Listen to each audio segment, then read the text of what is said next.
Ahí está. Bueno, ahora sí. Chicos, ¿qué tal? Bueno, les estaba comentando que el martes pasado no tuvimos clase porque me fui de viaje a Chile, era mi cumpleaños el 3, así que por eso fui a Chile, aprovechando un poquito que había un periodo entre medio. Así que, bueno, sería la segunda clase esta que tenemos.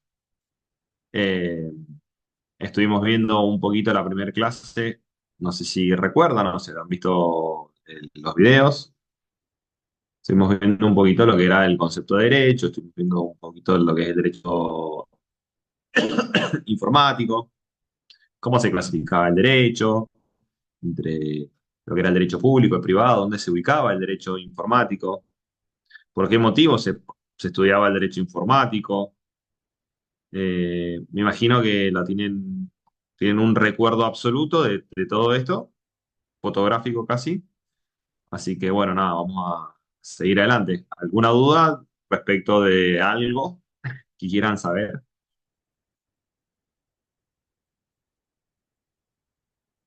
Gracias.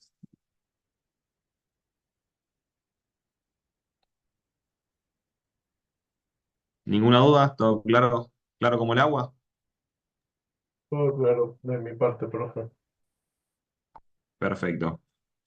Bueno, chicos, la clase pasada un poquito hablamos, decimos por qué tenemos que estudiar derecho, por qué tenemos que ver todas estas cuestiones, cuál es la necesidad de que si estamos estudiando programación y estamos dentro de un mundo tan lindo que es un mundo de computadoras, en el cual una persona eh, con un silogismo adecuado y con una buena lógica otorga una respuesta matemática perfecta, que ya se habrán dado cuenta de que no es perfecto porque a veces faltan los sistemas, faltan los hosting y tiene un montón de problemas, pero en líneas generales es mucho más agraciado que decir, che, tú hiciste las cosas bien y igual no fue mal en el juicio, cosa que pasa en el derecho. Eh, Cuestión es que, bueno, ya más o menos tratamos de hablar de este tema, hablamos de lo que es el gran poder que tiene todo estas herramientas que tienen a su disposición, la posibilidad que van a tener de hacer un montón de cosas y las grandes responsabilidades que van a tener a partir de eso. Imagínense, no sé, supongamos que están administrando una base de datos de un banco, que están trabajando, captando datos de X cantidad de gente.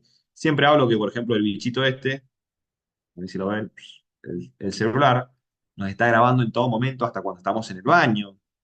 A mí no me importa, es que es eso, problema del celular. Pero son cuestiones que si uno se pone a pensar mucho, le agarra un poco de paranoia y un poquito de vértigo. Entonces, bueno, como nosotros convivimos en una sociedad, nosotros coexistimos con otras personas, por ese motivo nosotros tenemos lo que son las regulaciones sociales. En este sentido, lo que son las regulaciones sociales, Sofi, por favor. Eh, lo que son perdón, están justo hablándome acá por teléfono como si nada. Las regulaciones sociales son necesarias justamente para una adecuada convivencia en sociedad, porque supongamos que viviéramos, que hubiese una absoluta abundancia y que no hubiese problema y que hubiese una sola persona en el mundo, y esa persona sola en el mundo y que tiene a su disposición todos los bienes de la vida, va, saca un coco, digamos, se hace el asado solo, y la verdad que no tiene ningún problema porque no tendría ningún tipo de conflictividad con las personas. En cambio, eh, si ya empieza a vivir con otra persona y empezamos a decir, che, este territorio es mío, el coco, che, yo también quiero el coco, ¿por qué no me dejaste nada? Ni hablemos si están casados. Ya pasa a ser ahí una constante el tema de por qué no me dejaste un pedacito de coco. Perdón, estoy con tos, estoy medio con una tos alérgica. Y bueno, por este motivo necesitamos. Y dentro de este marco tenemos a lo que son las computadoras, a lo que es la informática, a lo que es el manejo de la información, el manejo sistémico de la información. Con lo cual, los procesadores que a tan gran velocidad sacan la cuenta de los ceros y unos, que no podemos ni verlo, pestañeamos los ojos y casi a la velocidad de la luz, sacan las cuentas y ni hablemos de los ordenadores cuánticos, que sacaron la otra vuelta, no sé si vieron la nota, que un ordenador cuántico sacó una cuenta de que le hubiese demorado un septillón de años a cualquier computadora o calcular dicha problemática. Entonces, que hasta se dice que se rompió como una línea del tiempo, para que nos hagamos una idea de lo que es el poder que estamos teniendo, ¿no? Entonces, bueno, este es el motivo por el cual resultan necesarias las regulaciones y también en esta materia que es tan linda y que tanto me gusta y que tan alegre me pone. Eh, ya saben, ya les he contado que también estudio lo mismo que ustedes. Me faltan las materias de arquitectura, modelado de software, base de datos uno y 2 y programación 2 y 3. Son las materias que me faltan para terminar la carrera. Esperemos este año a ver si me puedo poner las pilas y terminarla. Estoy terminando también la maestría, me levanté a las 5 de la mañana a hacer el trabajo. Pero bueno, esto es un poquito lo que estamos hablando. Entonces, bueno, acá partimos, ¿ven las filminas? ¿Se ve bien? Sí, profe. Bueno, acá vemos, primero que nada, justamente lo que hablamos, que es la problemática de jurídica, que esto es un tema que no lo hablamos la vez pasada. Entonces vemos, porque hicimos una clase introductoria. La problemática jurídica, bueno, decimos que es el derecho, básicamente, ¿por qué surge y para qué? ¿Por qué? Que es un poquito lo que estuvimos hablando recién. Cuando un hombre vive sobre una isla, que es lo que dijimos recién, tiene a su disposición todas las cuestiones y no tiene que, digamos, preguntar a nadie qué es lo que quiere hacer, cómo lo quiere hacer, sino que hace todo de acuerdo a su más, eh, podríamos decir, a su somero arbitrio, ¿no? Todo está dispuesto a su voluntad. Puedo centrar la pantalla. A ver, un segundito. Lo pongo ahí. No, profe, soy yo. Ahí está. La puse directamente como diapositiva, como presentación. Sí, sí, perfecto. Bueno, esto es lo que, bueno, justamente, entonces, ¿esto para qué es? Acá es lo que dijimos un poquito, ¿no? Tenemos disposición de los bienes de la vida, no nos hace falta en este caso el derecho, no nos hace falta ninguna regulación, no nos interesa a nosotros nada. ¿Por qué? Porque no tenemos nadie con quien conflictuarnos. Pero ¿qué pasa? El problema es cuando una persona empieza a vivir con otras personas. En este caso, empieza a tener problemas, desacuerdos sobre cómo utiliza los bienes de la vida. Sí, bueno, ¿dónde construyo en un terreno? Supongamos que los terrenos se tienen que dividir, que es lo que dijimos. ¿Va a ser utilizado? ¿Cuál terreno va a ser utilizado para caminos? ¿Quién consume qué alimento? Y todos los conflictos que surgen de la misma convivencia social entre las personas, ¿no? Que esa es un poquito la problemática y esto es lo que ha generado distintas regulaciones que son connaturales con el ser humano. ¿Por qué? Porque todos, si bien algunos con carácter religioso, con carácter ético y moral, desde los inicios de la existencia del hombre o de las pequeñas civilizaciones, se empezó a ver que se tuvieron que ajustar a determinadas regulaciones. En un primer momento se consideraba que la regulación partía de lo que era la costumbre, ¿no? Entonces la costumbre estaba considerada como, estaba basada en la divinidad. ¿Por qué se hace esto? Porque los dioses lo quisieron, ¿no? Entonces, bueno, antes de tener un conflicto, entonces hacían determinados rituales, prendían fuego en las fogatas, hacían determinados cánticos, determinadas danzas y supongamos que se batían a duelo. Entonces, si alguna persona ganaba el duelo, era porque los dioses así lo quisieron. Que eso por ahí lo vemos en las series, en las cuestiones anteriores. Pero ¿qué pasa?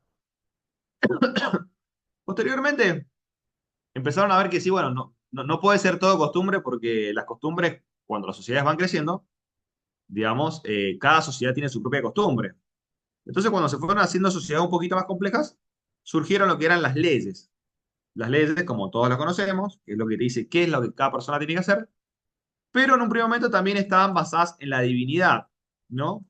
¿Qué es lo de la divinidad? En el caso de la monarquía absoluta que teníamos, los reyes eran las personas que regían los distintos países, que dictaban las normativas, y todo era porque eran los elegidos por Dios, ¿no? Eran la representación de Dios en la tierra, también se decía. ¿Qué pasa? Obviamente que a partir de la racionalización de los distintos esquemas, se empezó por ahí a sacar un poquito lo que era el concepto de la divinidad en cuanto a lo que era el basamento de las leyes y se pasó a lo que es la racionalidad que se estimó en un contrato social. Decir, bueno, ¿por qué las leyes son obligatorias? Y porque las sociedades se organizaron de dicha manera a los efectos de otorgar determinado orden que permita a las personas convivir en sociedad y que permita desarrollarse en sociedad.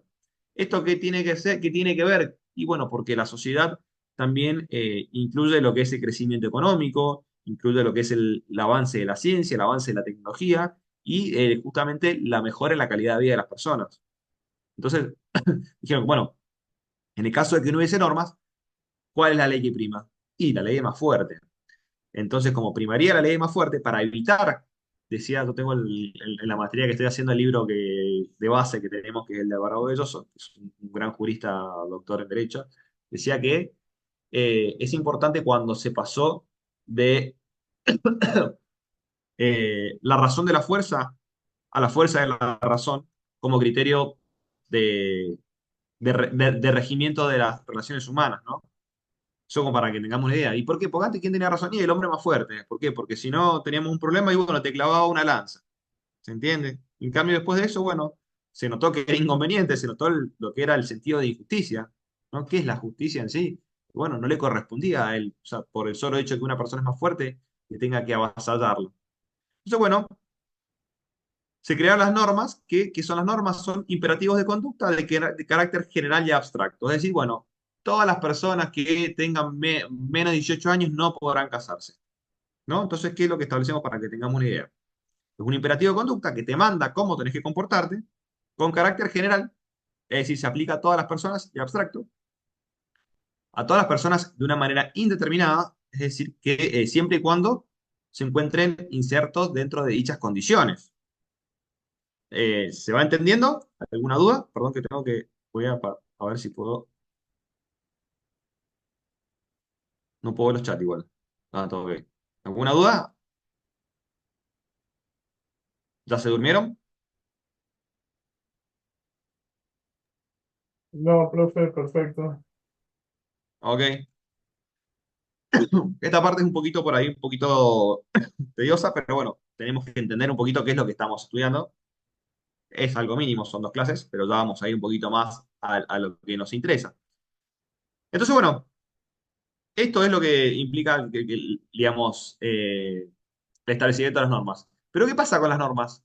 ¿Qué es lo que pasa? En el avance de la ciencia, en el devenir de la sociedad, desde la realidad social que va fluyendo, ¿no? La aparición de determinadas circunstancias diversas o imprevistas, como por ejemplo podría ser, bueno, no sé, hemos establecido hemos dividido la propiedad de las tierras y de las construcciones y de repente un diluvio o una inundación se lleva puesta a todas las construcciones y queda todo de vuelta en cero. Entonces, bueno, cuando el legislador, digamos, no puede hacer un trabajo de planificación perfecto.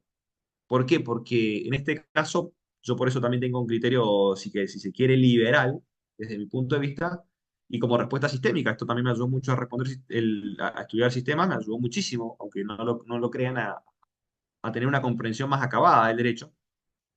¿Qué pasa? Las realidades no pueden planificarse previamente todas las realidades. Tengamos una idea, por ejemplo, el gobierno, para decir una idea, un gobierno en una época puso el cepo. El cepo benefició a determinadas personas que dejaron abierto el cepo, pero al principio no estaba el cepo con tarjeta de crédito. Entonces, ¿qué empezaron a hacer las personas? Cuando se iban de vacaciones al exterior, pagaban por el casino, pasaban la tarjeta de crédito y recibían dólar oficial. Eso como para que tengamos una idea. A partir de eso se fueron generando cada vez mayor cantidad de restricciones y se va como acortando. Pero ¿qué pasa? Las distintas realidades siempre van superando a lo que, a la planificación del legislador. Entonces, ¿qué pasa? Esto genera determinado tipo de conflictos o por ahí genera grises en lo que es la interpretación normativa. O decir, bueno, no, no, no, en el caso particular no se aplica la normativa o se aplica de una manera diferente o las circunstancias hicieron que se aplique distinto. Entonces, para que se evitaran todos estos problemas y también se aplicaba la costumbre, apareció lo que es la decisión de un tercero que diga qué es lo que correspondía hacer. Esto si nos ponemos a pensar, son las sentencias. Y este conjunto de sentencias que fueron a decirte, bueno, todas las personas que estén en tal situación, se le va a empezar a aplicar tal cuestión, se llamó lo que es la jurisprudencia. Porque, supongamos, antes, ¿qué ejemplo podríamos dar? Bueno, la jubilación. La jubilación se declara la inconstitucionalidad de una norma, entonces las personas que, por el cálculo de la cantidad jubilatoria, las personas que hagan los planteos procesales, los juicios, y que estén en las mismas condiciones, se empieza a aplicar un criterio, que es el criterio jurisprudencial, el criterio fijado por la Corte, por los jueces, que van generando, digamos, formas en las cuales las conductas se tienden a adaptar a esas decisiones para no ir a un juicio y perderlo, con todo el desgaste que eso implica. Entonces, eso también implica lo que es, un poquito lo que es el derecho. Entonces, acá podemos ver qué son las fuentes del derecho, que es de donde surgen las regulaciones de conducta que resultan obligatorias para las personas. Acá podemos ver que en primer lugar está la costumbre, en segundo lugar está la ley y en tercer lugar está la jurisprudencia.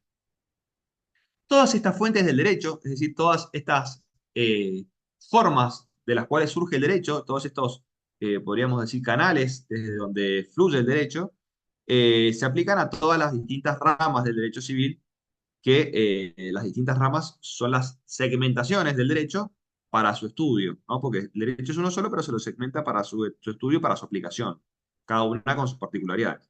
Entonces se aplican a todas, ya sea derecho civil, derecho comercial, derecho penal, derecho constitucional, administrativo, derecho informático, en este caso. Todas estas también aplican lo que es la costumbre, la ley y la jurisprudencia. Son como los principios generales, ¿no?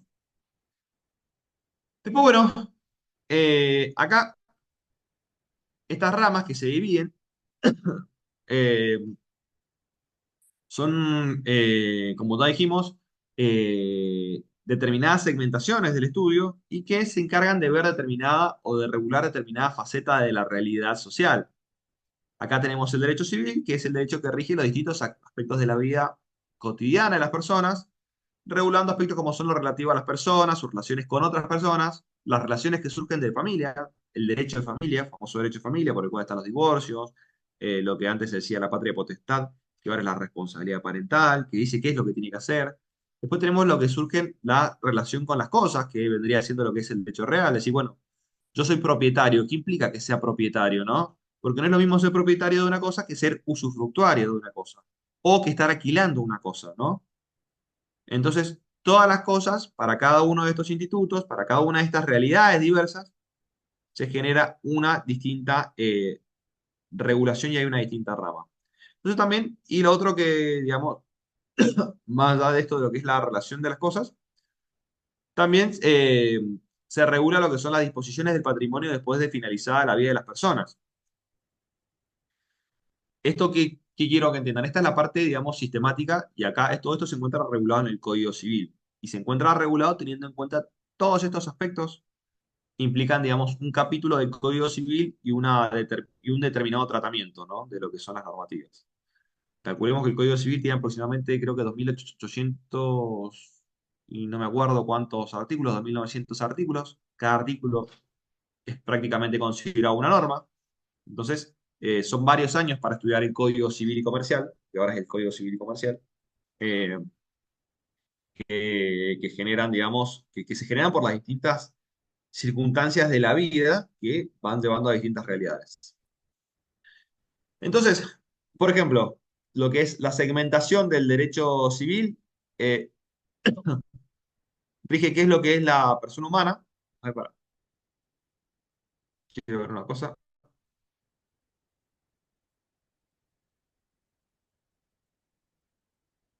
Bueno, el derecho civil rige qué es lo que se considera una persona, es decir, una persona humana, una persona jurídica. Por ejemplo, la persona jurídica sería una empresa.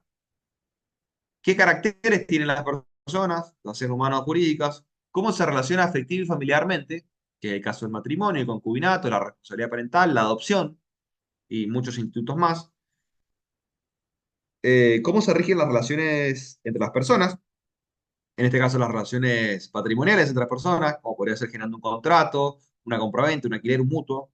¿Cómo se relacionan con el patrimonio? Ahí se regula lo que es la posesión, la propiedad, el uso, la habitación, etcétera. Y cómo el patrimonio continúa después de la muerte del causante. Y esto es fundamental en el derecho. ¿Por qué? Porque imaginémonos que el patrimonio no se transmite a nadie a la muerte del causante o vuelve al Estado. ¿Esto qué es lo generaría? ¿Qué es lo que generaría? Y que las personas a determinada edad dejen de querer hacer crecer su patrimonio y dejen de hacer crecer la economía. ¿Se entiende? Entonces, o supongamos que queremos hacer un contrato. Y bueno, ¿qué pasa si la persona se muere? Y si la persona se muere, el contrato tiene que continuar. O tú adquieres una casa, ¿no? Y el propietario de la casa fallece. Y bueno, yo tengo un contrato, el contrato tiene que continuar. ¿Por qué? Porque si no, no podría alquilar ninguna casa, porque el riesgo sería tan grande que generaría que los alquileres tuvieran valores por el piso. Así como para dar un ejemplo de algo, ¿no? Perdónenme. Tengo mucho sueño, me levanté a las 5 de la mañana. No he parado en todo el día. Eh, bueno, de este modo que lo que digo se puede segmentar el derecho civil y comercial en las distintas ramas que establecen, digamos, el estudio de las distintas partes que hemos detallado, ¿no? Lo que son las personas, las relaciones de familia, los derechos reales, las obligaciones, los contratos y el derecho sucesorio. Eh, Esto es lo que, digamos, la metodología que adoptó el código según lo que fue la comprensión de la realidad. Este código o esta metodología en líneas generales, eh, más allá de obviamente que ha ido evolucionando, en líneas generales la idea estructural se creó con lo que fue el código de Napoleón. Napoleón hizo el primer código civil, que fue la primera sistematización de las normativas. ¿Por qué? Porque hacer normas que una sea contradictoria con la otra, que se pisen, que no estén bien compactadas, la verdad que genera un problema. Entonces, bueno, estas son las distintas partes del derecho que vamos a ver, derecho civil. Tenemos primero lo que es la parte del derecho general del derecho civil, estudia qué es una persona física o jurídica, qué atributos tiene, así qué hacemos que una persona se considere persona. Porque, por ejemplo, en la Roma antigua, sobre todo en Esparta, que estaba tan, digamos, enaltecido lo que era el físico y el fenotipo, genotipo del carácter del guerrero. En ese caso, cuando nacía un chico con alguna debilidad muscular o alguna debilidad mental, a los menores los tiraban por el Monte de los Olivos, se decía, ¿no? O lo dejaban en el bosque, supongamos, no sé si han visto lo que era, ¿cómo se llama? Vikingos, en un momento, y al que no lo haya visto, discúlpenme porque se la voy a spoilear, sin ningún tipo de reparo. A ver qué me está diciendo.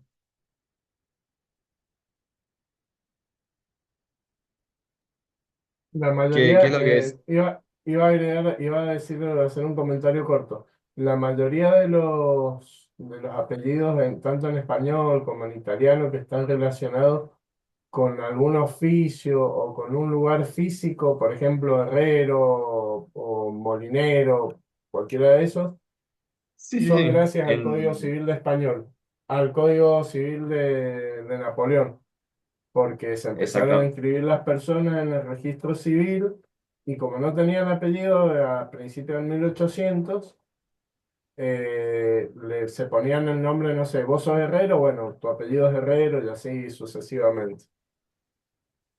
Exactamente. ¿No? Y hay algunos que, por ejemplo, cuando estuve no sé, estuve en Ámsterdam, que también contaban, obviamente que todos conocían un poquito esa parte, y por ejemplo decían que estaba haciendo la invasión napoleónica en lo que era Holanda, y había un odio, no tenían apellidos los holandeses, sino que también los nombraban así, eh, digamos, eran como el hijo del carpintero, el hijo del herrero, y bueno, hicieron la inscripción, y algunos eran, por ejemplo, odio a los franceses, que se pudran todos, bueno, y por ejemplo, bueno, la otra vuelta creo que estuve viendo cuál era, mi bisabuelo tiene apellido Müller y lo estuve viendo qué significaba Müller porque, no sé, aparecían qué significaban los apellidos alemanes y creo que era el hijo del molinero, una cosa así. Exactamente tal cual como lo has dicho. Entonces, bueno, justamente esto que acabas de decir, el apellido, es un atributo de la personalidad porque todas las personas tienen un nombre, tienen un patrimonio, tienen un domicilio, tienen que tener un domicilio, si no tienen un domicilio fijado, es el lugar donde se encuentren. Todas estas cosas están reguladas en lo que es el derecho civil, la parte general. ¿Qué es lo que hace? Básicamente, ¿qué es lo que es la persona y cuáles son los atributos o los elementos que determinan que una persona es una persona? Entonces, ¿qué pasa? Bueno, volviendo al tema del Monte de los Olivos, que antes los tiraban por el Monte de los Olivos y que en Vikingos hay una parte donde, bueno, ya una temporada avanzada que no está tan buena. Uno de los hijos nace, digamos, con una discapacidad y uno de los padres vikingos quería directamente dejarlo en el bosque y que se muriera, y bueno, la madre, porque era la tradición, ¿no? La madre no lo dejó, y bueno, después terminó invadiendo Inglaterra y destrozando toda Inglaterra. Pero bueno, cosas que pasaban en esa época. En cambio ahora, digamos, el código todavía tomó una receptación de decir que persona humana es todo aquel ente que revista caracteres de humanidad sin distinción de cualidades o accidentes. ¿Por qué? Y porque si sale una persona con una deformidad no deja de ser persona, ¿se entiende? O con alguna especie de problema cognitivo, eso no deja, digamos, no le quita la dignidad de persona. Vamos a seguir con las diapositivas. Las diapositivas. Y bueno, después está como segunda parte en el Código Civil y Comercial, lo que es el derecho de las obligaciones. ¿Qué hace los derechos y las obligaciones? Es lo que establece, rige los efectos de las relaciones entre las partes. Por ejemplo, lo que es la responsabilidad, el pago, la mora, los plazos, las condiciones. Y en este caso, ¿por qué decimos lo que es los efectos de las relaciones por las partes?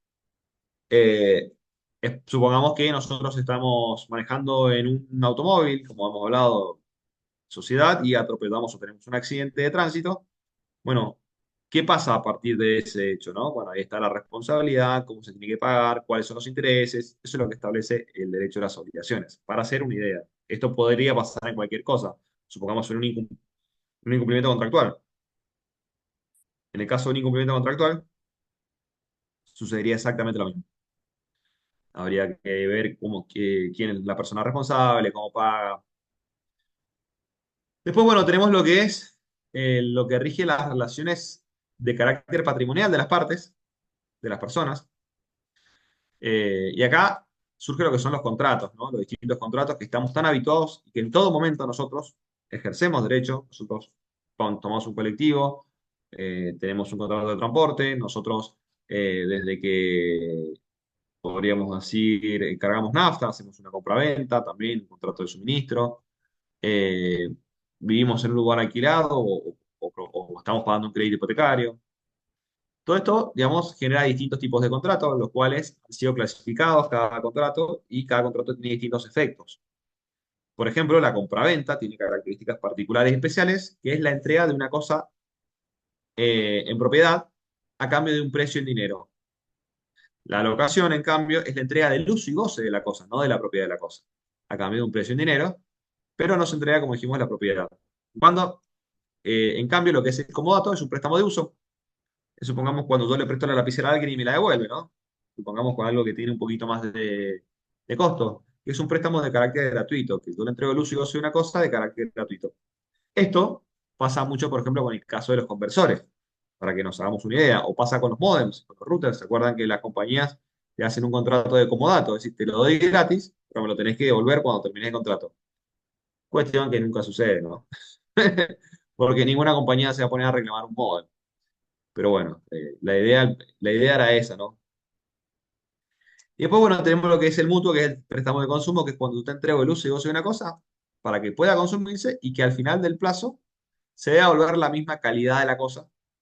Puede ser gratuito o no. Este es el típico caso del préstamo de un banco, porque yo voy y le pido dinero para determinado préstamo, para determinados gastos, para determinado proyecto, y dicho proyecto, digamos, una vez terminado el plazo, perdón, fui para cualquier lado, quería tocar otra cosa. Eh, Terminado el plazo, bueno, tengo que pagar con los intereses, por eso no es gratuito en este caso, ¿no? Después, bueno, tenemos lo que son los derechos reales. ¿Qué es lo que son los derechos reales? Los derechos reales son aquellos que rigen las relaciones de las personas con las cosas y con su patrimonio. En este caso, los derechos reales enumeran un número cerrado de derechos reales sobre las cosas. ¿Por qué? Pues son derechos de esencial importancia. Entonces, establece cuáles son las facultades que tiene una persona sobre cada cosa.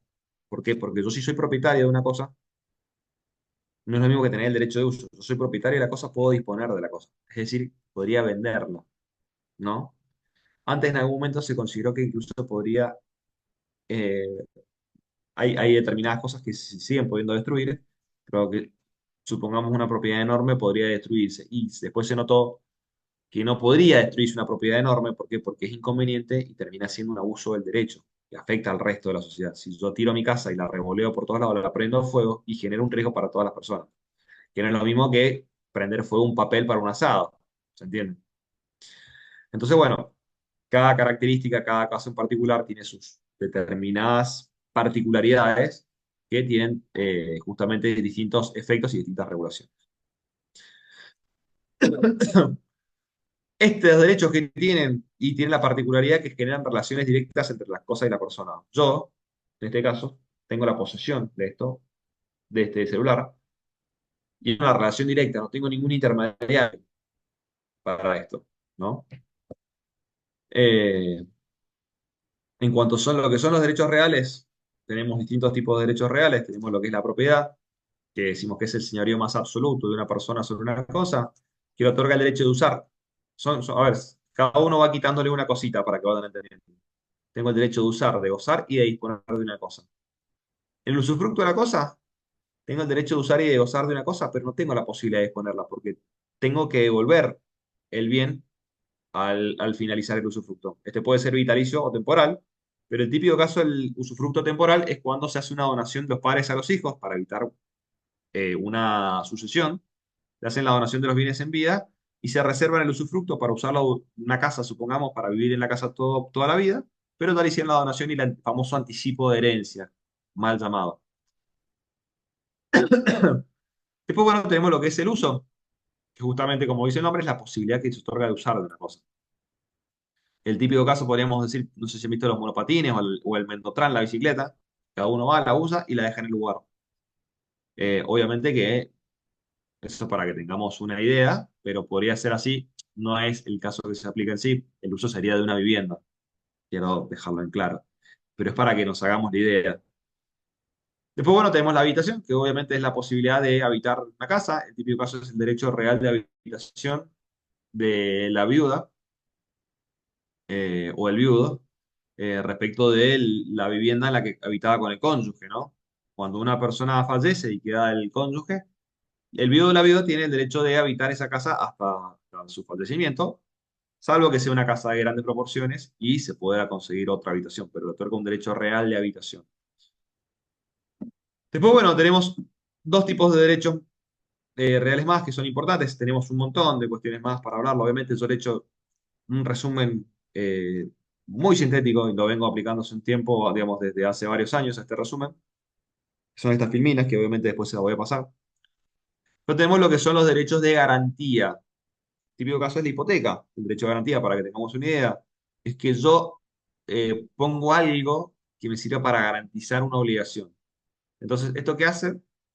Genera digamos, se multiplique el crédito y que bajen los costos de la financiación. Porque si yo achico los riesgos y yo pongo algo en garantía, en este caso una casa, se produce, digamos, una baja en lo que serían los costos de financiamiento y obviamente esto hace crecer la economía. Lo que es la hipoteca, esta garantía recae sobre un bien inmueble y en el caso de lo que es la prenda cae sobre un bien inmueble, en el cual se tiene que otorgar una cosa o si no, se tiene que registrar que una cosa está prendada. El típico caso del crédito prendario es el del auto. Yo firmo un crédito y me prendan el auto, es decir, que le aplican una garantía y dicen que ante el no pago pueden producir el secuestro del auto y digamos, se lo queda el banco, por así decirlo. ¿Estamos todos ok? ¿Seguimos despiertos? ¿O el único que se está quedando dormido soy yo? Un poquito más Estamos aguantamos. todos dormidos, chicos. Sí. Ok, sí, sí, no queda mucho más, ya tenemos que terminarla. A ver qué dice en el chat. Perfecto, chicos. Cualquier cosa, interrúmpanme. La idea es digamos, que sea un momento lo más ameno posible. Obviamente que dentro de lo que a cada uno le gusta. Obviamente a mí me encanta esto, por algo lo estudié, pero también me gusta lo otro. Así que no hay ningún problema. Cualquier duda, interrupción, acotación que tengan es más que bienvenida porque nos hace que sea más agradable la clase. Bueno, retornando. Después tenemos lo que es el derecho de las familias. El derecho de las familias. rige todo lo atinente a las relaciones jurídicas que surgen entre las personas, tanto por vínculos genéticos o de sangre, como por ejemplo la obligación de alimentos entre un padre y un hijo, o como pueden ser aquellos surgidos de los vínculos afectivos de las personas, como son el régimen patrimonial del matrimonio, lo que es la convivencia, todos estos vínculos que generan determinados derechos.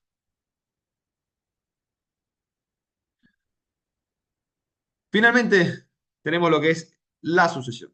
La sucesión, que es lo que dijimos recién, que es dije, cómo se dispone el patrimonio después de la muerte de las personas, después del fallecimiento de las personas, que intenta liquidar el patrimonio, primero pagándole a todos los acreedores, porque primero hay que pagar las deudas, y después lo que queda se reparte entre los herederos y legatarios según las disposiciones que hubiese pedido.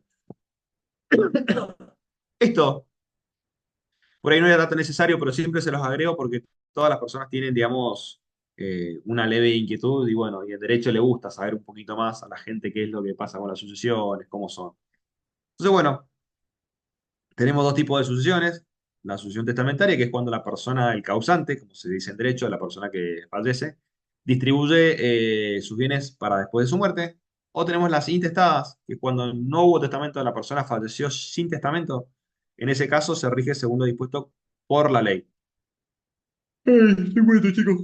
Discúlpame, pero también se me ha hecho muy tarde. Me he parado un segundo. Y hasta fui al gimnasio. En este caso, tenemos que distinguir. Hay dos tipos de disposiciones de los bienes. Tenemos lo que son las herencias y lo que son las legadas. Cuando hay una herencia, la herencia se va, o lo que se llama normalmente heredero, es cuando se distribuye una, la totalidad o una cuota parte ideal del patrimonio. Es decir, por ejemplo, dejo la mitad de mis bienes, un tercio, a mi hijo, a mi otro hijo. En cambio, los legados es cuando se otorga una cosa en forma particular, ¿no? Y le dejo a mi vecino con el que compartía tan buenos momentos del partido de fútbol, no sé, la pelota firmada por Messi. Es una sola cosa particular, ¿no? Entonces generan determinados derechos y determinadas obligaciones distintas. Porque no tiene la misma obligación una persona que tiene una cosa para pagar las deudas del causante, del difunto, digamos, que una persona que hereda todo el patrimonio. Después, bueno, estas fueron las distintas clasificaciones de lo que era el derecho civil. A partir de esto, cabe entender que, bueno, el derecho también tiene determinados conceptos que se llaman lo que son los principios jurídicos, ¿no? Que son conceptos en los que se basa el derecho y que influyen, digamos, como guía y norma interpretativa. Estos conceptos sirven para, ¿cómo podría decir? Sirven para generar un derecho y para decir, bueno, en el caso de que haya alguna duda en alguna ley, cómo tiene que aplicar, cómo tienen que actuar las partes, tienen que pasar en estos principios. Establecen cómo debiera haber actuado una persona y qué consecuencia deviene de ello. ¿No? Sirven para esos temas. Que decir, bueno, tenemos una duda, bueno, ¿quién le correspondía pagar y bajo qué circunstancia? Sí, bueno, pero supongamos, yo no le puedo reclamar a una, no puedo decir que soy de buena fe si estoy, no sé, haciendo un contrato con alguna persona que está privada de la razón, por ejemplo, ¿no? Entonces, bueno, dentro de estos principios, acá vamos a tratar dos que son fundamentales y que son fundamentales para lo que es el mundo del derecho y para lo que es el Estado y la economía en general. ¿Cuáles son estos dos principios?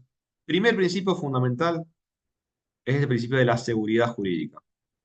La seguridad jurídica es la justificación de un montón de cosas dentro del mundo del derecho, ¿no?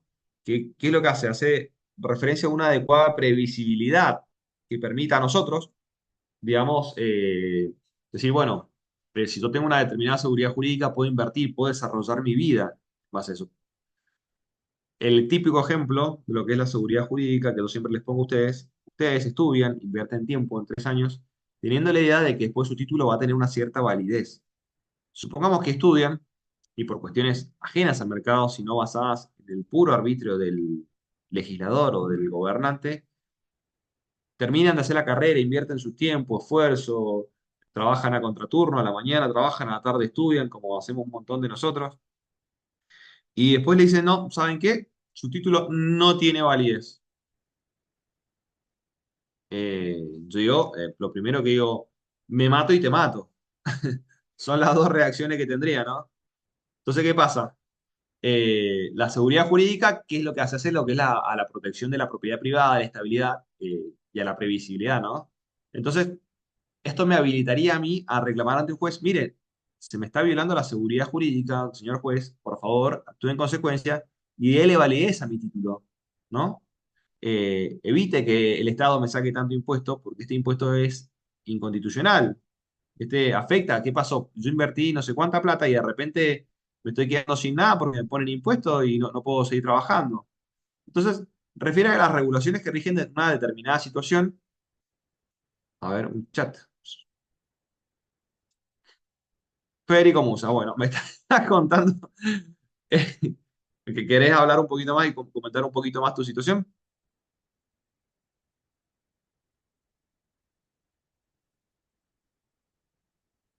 Federico.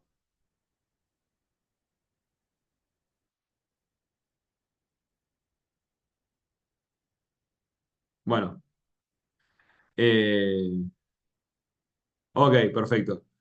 Bueno, esto podría pasar. A ver, lo que hay que analizar es que si el título tenía validez o estaba, digamos, en este caso acreditado por la CONIAU o por la DGE antes de iniciarse o, o solamente después. ¿Qué pasa? Si yo inicié las condiciones anteriores al inicio, esto pasa a veces con algunas universidades que largan carreras y que después no tienen la validez justamente. Si yo al inicio de la carrera o del estudio, como en este caso, que tiene un título avalado por la Dirección General de Escuelas, título terciario, un título técnico, que no es lo mismo por ahí que hacer un cursito así, esto genera determinada validez y nos habilita a ejercer legalmente. Entonces, bueno, ¿qué pasa? ¿Esto para qué es importante? Y esto es importante para que la gente quiera hacer cosas, para que la gente quiera invertir, para que la economía crezca, para que la gente quiera laburar. Si yo, digamos, eh, no tuviera la seguridad jurídica, no existiera la seguridad jurídica, nadie se esforzaría, ¿me entiendes? Por eso es tan importante la seguridad jurídica.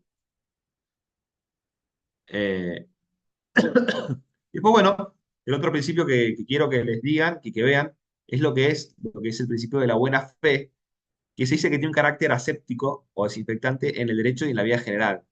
Siempre se dice que es como la higiene, la medicina, lo que es el derecho, que en el derecho nos encanta hacer analogías y hablar para tratar de hacer ejemplos lo más poético posible, que se dice que la buena fe en la medicina, que sin ella se tratarían las peores pestes y enfermedades. Eso decía un gran autor de derecho, creo que si no me equivoco, Vías, en su libro de obligaciones, y así era como lo establecía. Entonces, ¿qué pasa? ¿Esto qué es lo que implica? Y implica que las personas no van a tratar de trabajar en las relaciones humanas, no van a tener ultra intenciones o, o van a estar con la intención de perjudicar algo. Entonces, se tiene, se- perdón, de perjudicar a alguien, dije algo. Las relaciones entre las partes tienen que estar, digamos, claras, se tiene que decir, bueno, ¿cómo hubiese actuado una persona en este caso? Vamos que tengamos una duda en los contratos, si la persona obrase de buena fe, ¿no? Sí, bueno, yo te compro algo y la buena fe implica que vos lo tenés que entregar y yo tengo que pagar el precio, ¿no?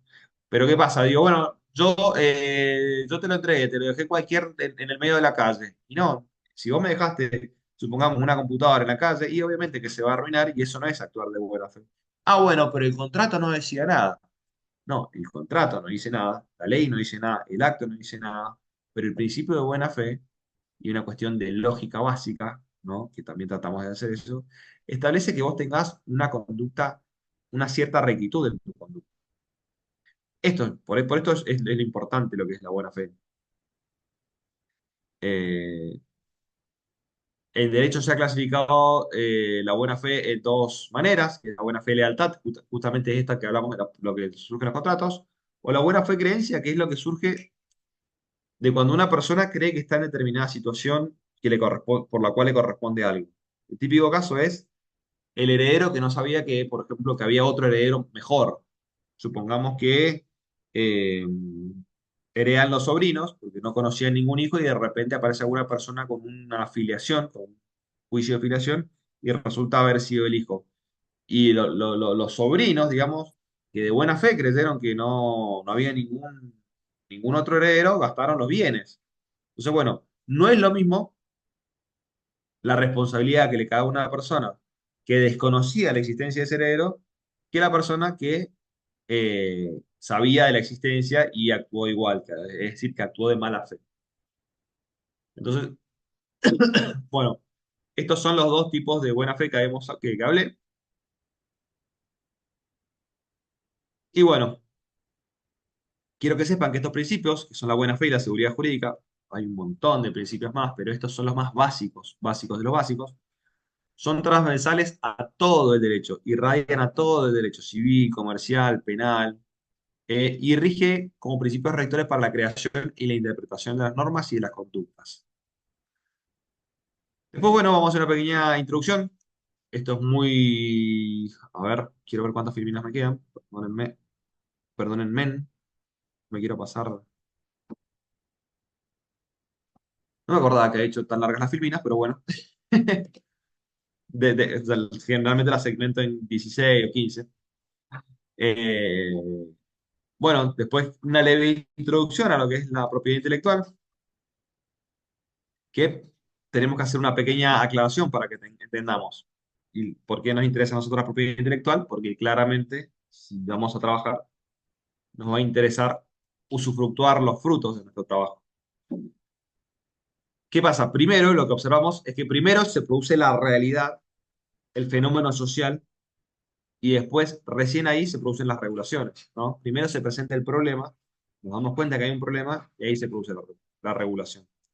Entonces, podemos afirmar que el legislador primero observa, y a partir de allí regula, deja librado, prohíbe, dice, bueno, las partes pueden hacer lo que quieran, no pueden hacer nada. Lo vamos a poner de vuelta esto como presentación de disposición. Uy, me fue esta cualquiera.